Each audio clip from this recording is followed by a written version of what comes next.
on the other side, I had some friends, and that was the reason why I came to Israel. One of my colleagues at university, he studied in Jerusalem, and he was excited. It was in the time before email, so he wrote a letter and sending the postcards.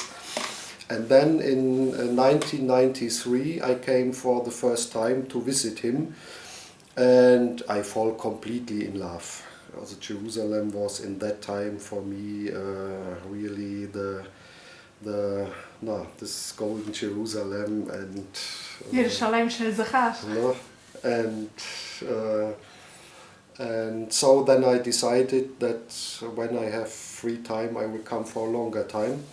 And so that was in 1994 until 1995, and I lived in the old city of Jerusalem, working as a volunteer in the Austrian hospice, but a lot of free time to travel, and in that time I met my hero, Schalom Ben-Chorin.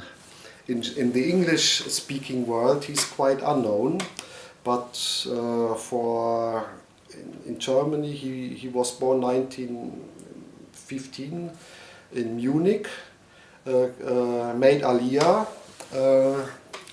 in 35 or like that, and he wrote a lot of books. And he was a friend of Martin Buber.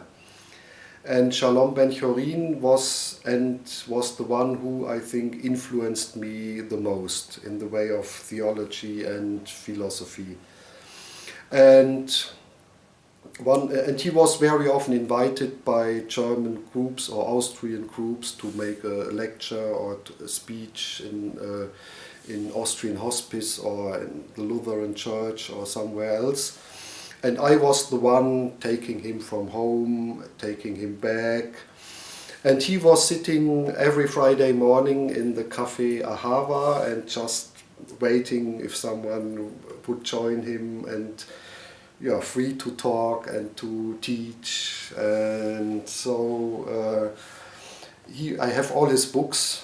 I think it's about 10 something in German language. Only 1 or 2 are translated into English. But unfortunately he's quite unknown. And he was the founder of the first Reform synagogue in Jerusalem, Har El, in the 1950s. So I went there for Shabbat when I was in Israel, and